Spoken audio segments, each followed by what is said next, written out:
Olá, vídeo 2, segunda fase do modernismo brasileiro. Para quem está antenado, deve se lembrar que lá no primeiro vídeo nós falamos sobre a primeira fase modernista, né? Encontramos ali algumas características bem particulares. Aí vamos chegar no ano de 1930, vamos ter início a segunda fase, que vai perdurar até o ano de 1945. Essa fase é conhecida como a fase do amadurecimento ou da consolidação. Isso é para sugerir que aquelas características da primeira fase foram amadurecidas pelos autores que vamos conhecer dentro desse período da segunda. O que nós vamos ter de referência histórica? As referências históricas ficam por conta da Revolução de 30, com Getúlio Vargas, Revolução Constitucionalista, conteúdos que vocês estudam na disciplina de História. Vamos ter em contexto global a Segunda Guerra Mundial. Embora não tenha acontecido no nosso país, ela vai influenciar de alguma maneira as nossas organizações políticas, sociais e culturais. A ponto de alguns autores, como Vinícius de Moraes, criar um poema chamado A Rosa de Hiroshima, fazendo referência a quê? As bombas atômicas, né, de Hiroshima e Nagasaki, acontecimentos históricos que tiraram vidas, e alguns autores vão utilizar isso como pano de fundo para propor reflexões a respeito da vida. Abaixo desse contexto histórico, vocês vão perceber que nós temos características gerais, lembrando, pessoal, que aqui eu tenho características gerais e depois vou apresentar algumas características que vão ser recorrentes na poesia e algumas que vão ser recorrentes na prosa. Porque dentro desse período de 15 anos nós vamos ter muitos romances e vamos ter muitas produções poéticas também. Por isso é importante nós termos os olhares para esses dois focos.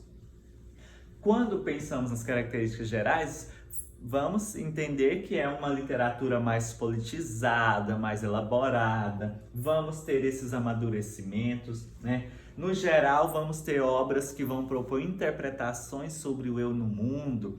Sabem aquelas crises existenciais que nós seres humanos às vezes temos? Pois bem, alguns autores vão propor essas reflexões sobre a existência, né? Sobre esses questionamentos. Nossa, por que eu estou aqui? Meio que por esse caminho.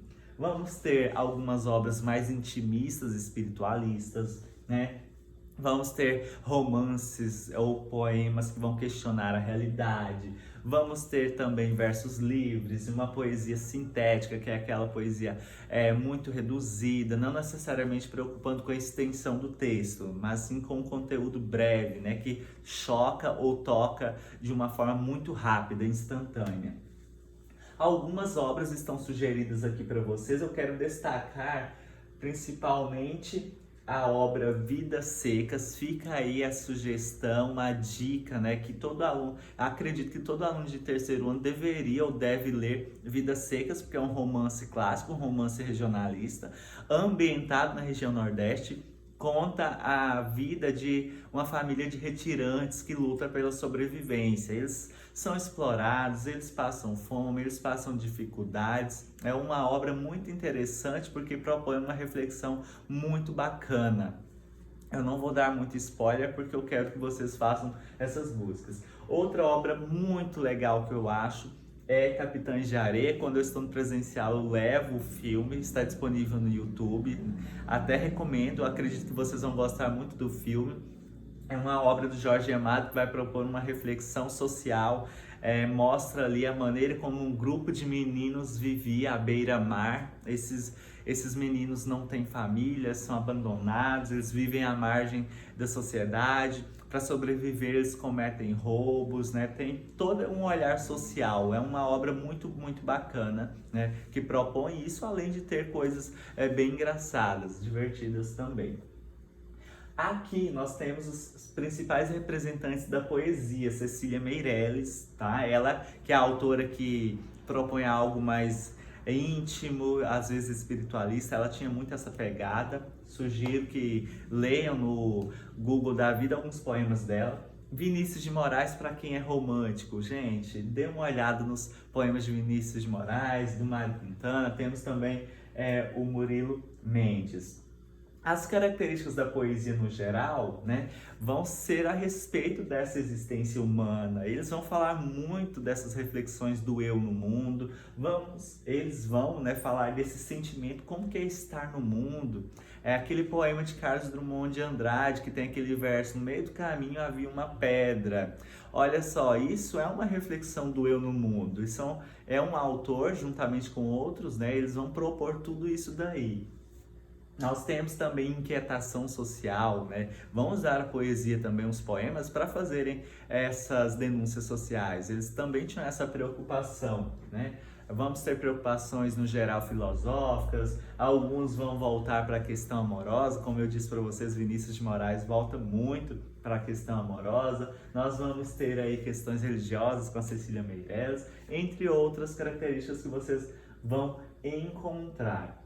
Nessa ideia, nessa pegada dos poetas, vamos ter alguns que vão fazer certas voltas ao passado. Alguns desses autores vão voltar a valorizar as rimas. Professor, mas os modernistas não queriam romper? Não, isso não necessariamente acontece com todos os autores. Alguns vão fazer certas buscas, né, ao passado, vão voltar a valorizar as rimas, ao mesmo tempo que outros vão quebrar com isso de forma bem assim direta, né? Isso vai também depender do poder de criatividade desses autores da época.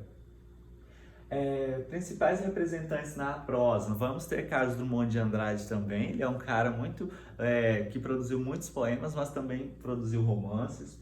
Temos aqui a Raquel de Queiroz, José Lins do Rego, Graciliano Ramos, Jorge Amado, né? Eu quero sugerir aqui o Érico Veríssimo, que é o autor de um outro romance bem bacana, O Tempo e o Vento, que é ambientado ali na região sul. Existe uma série de TV, ela está disponível no YouTube também, é uma série bem bacana, produzida pela Rede Globo. E no geral, nós temos que entender que os romances vão ter uma pegada regionalista. O que é a pegada regionalista? Eles vão usar as determinadas regiões, né, mesmo de um estado, enfim, para quê? Para usá-las, né, usar essa questão regional como pano de fundo para dar movimento à obra. Vão retratar as questões sociais, culturais, políticas, os conflitos, guerras, né, tudo aquilo que as revoltas que nós tivemos em determinados estados do nosso país. Vão retratar também os aspectos físicos, né, de determinadas regiões.